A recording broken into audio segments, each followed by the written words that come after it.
for interaction. So you think about kids growing up in inner city Birmingham, never seeing white people except on the television, and kids growing up in the suburbs, never seeing black people except when they come to take care of their lawns.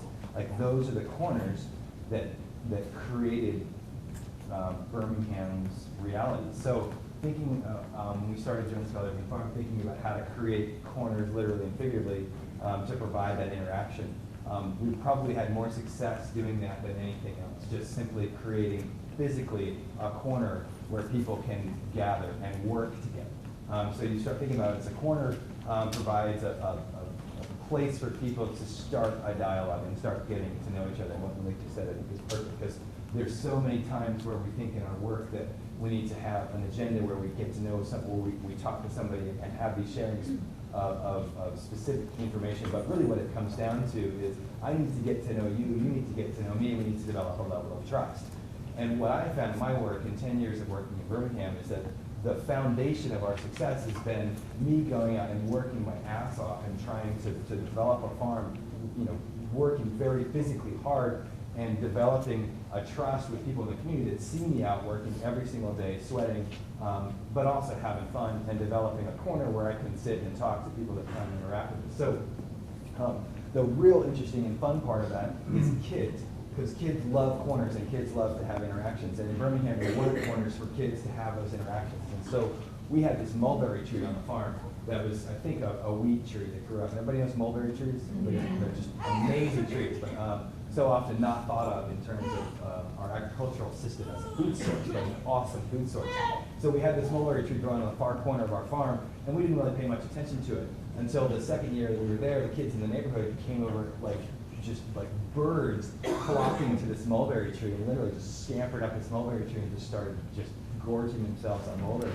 And so the mulberry tree became a corner where we got to quite literally interact with kids in the neighborhood that knew about their food system. And probably that was the only source of fresh local food that they had, was this weed mulberry tree that they just knew because their father knew about the mulberry trees in the neighborhood. So I guess I just used that example of a weed tree on the corner of a farm, maybe the only unintentional thing on the farm that we didn't plant, becomes the corner where we start to have these interactions. And so me being kind of, thinking about liability insurance and things that we're thinking about, I think about like, oh my God, these like little black kids are coming over, climbing the mulberry tree. If they fall, we're going to get sued.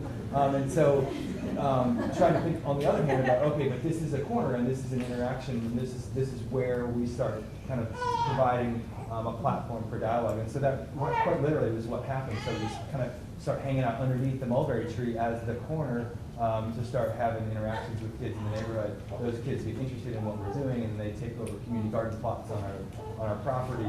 And then, as we have the good fortune of having, they get hired by us to work as interns on the farm, and then they go off to college and study sustainable food systems. And then they get interested in their food system, and then all of a sudden you have these things, these dots being connected. It all started with a weed tree on the corner of every farm. So for me, that's what relationship building is all about, is recognizing opportunities for corners, whether literally or figuratively. Thank you.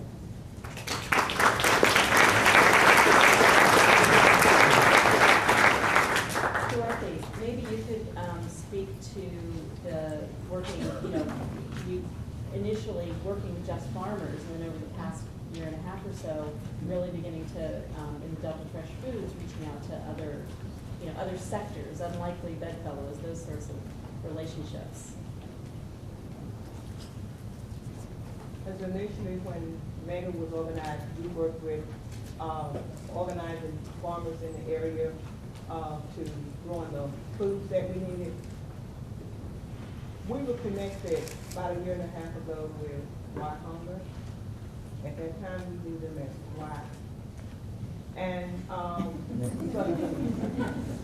so purpose behind our connection was the food desert and the relationships of building, as we call the corners, or networking, or finding partners in the area with the same common interests. If I just step back just a little bit to back in 2000, when we started our work talking about getting local foods in the area,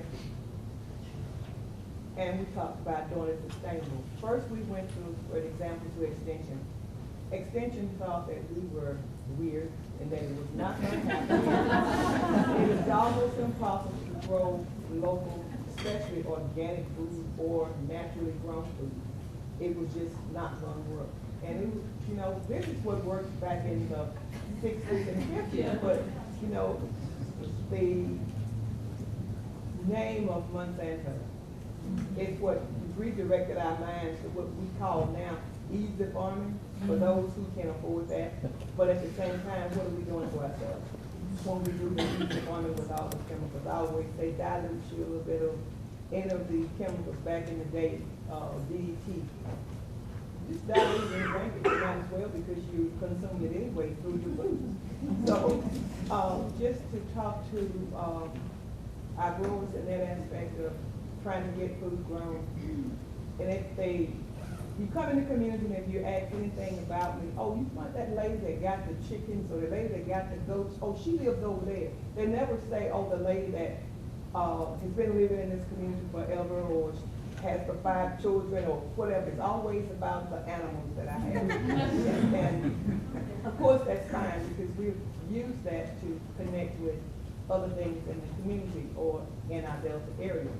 So to realize when we start doing our networking and talking to other people in the area, trying to get ready for some things that we were working in partnership with Fire Hunger, we discovered that our work was really moving forward and there were other people in the area that had common interests.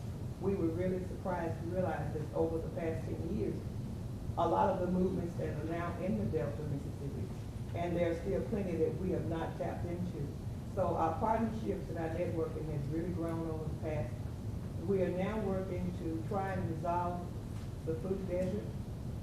And we have, the landscape of the Delta is, I guess, somewhat unique. We,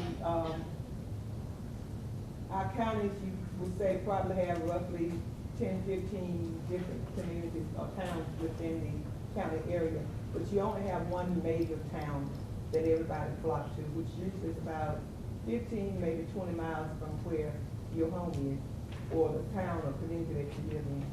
So our mom and pop stores does not sell fresh local produce. If you find it, you will look for Chef Life, which is like your sweet potatoes and your onions. If you're looking for fruit, apples, oranges, it's not going to be found.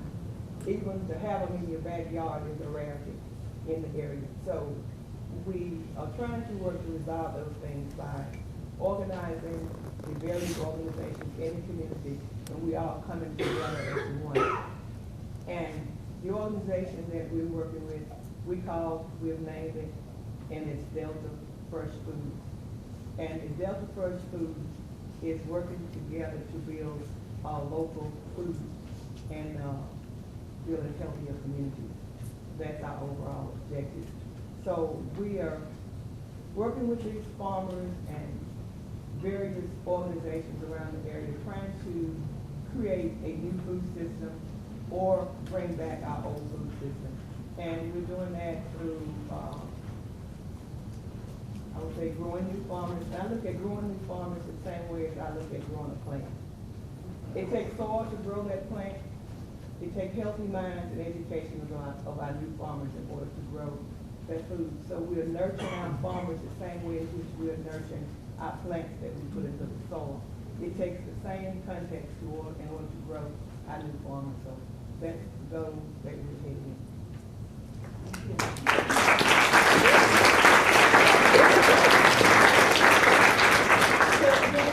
Speak to this, tell us stories. What sort of unlikely, unfamiliar relationships have you had to build in order to really build some authentic local?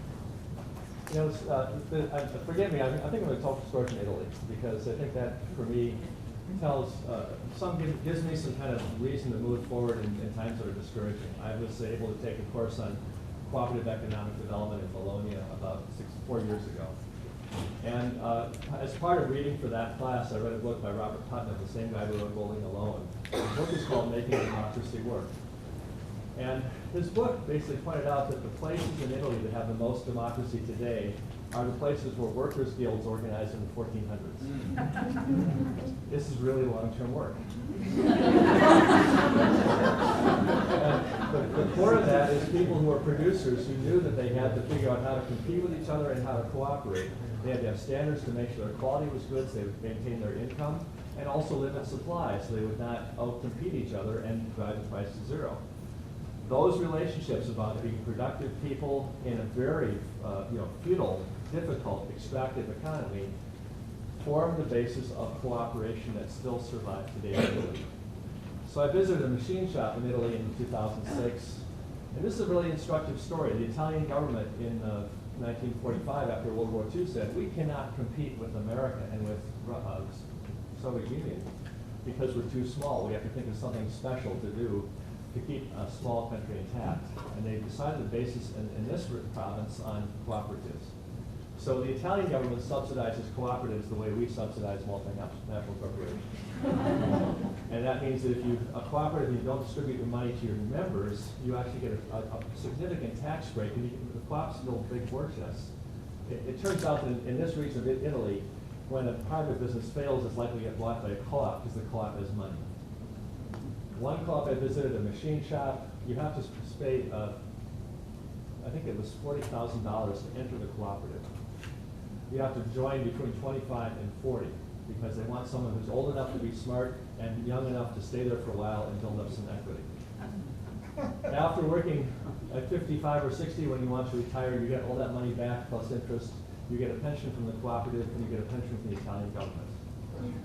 This is a kind of wealth building we have not imagined in our country, and for some reason, a small country like Italy, based on cooperation, based on relationships, can institutionalize that as a way of building infrastructure that really protects workers and protects people in their older age in ways we haven't even imagined. But it's, and again, I think the victories people made in 1400 helped me do what I do in Minneapolis today. So, I mean, at times when you sort of realize that the game's going away from us, I hold on to the idea that the investments I make today are really going to pay off. The places that were first invited me in to really do a local economic study or to work in the community often had a food co-op that was formed 40 years ago. And it was those relationships that allowed them to move forward today. Yes.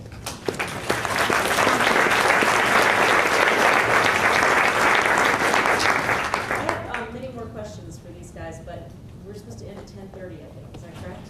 So let's open it up. If you have your own thoughts, ideas, stories about building local power, your own sort of concepts that you're conceptualizing, things that you're thinking about in local power, please offer that.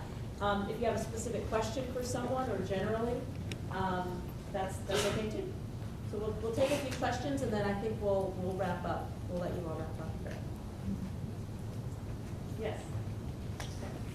My name's Christine. I'm not as young as young, like, But when I was a little younger, I wanted to, I had this great idea in New York that what we needed was a food policy council, but at least I had the good sense to go ask elders in the community what they thought, what I should do to start the policy council.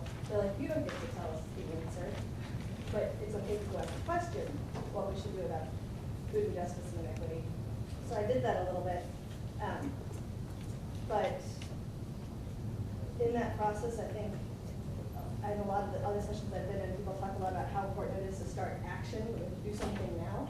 And I learned a lot of things, but one of them was to actually stop my fellow white females and males and privileged people from acting and to hold back and create space for question, maybe help find funding for people who had an idea what they wanted to do in their communities, but actually to not act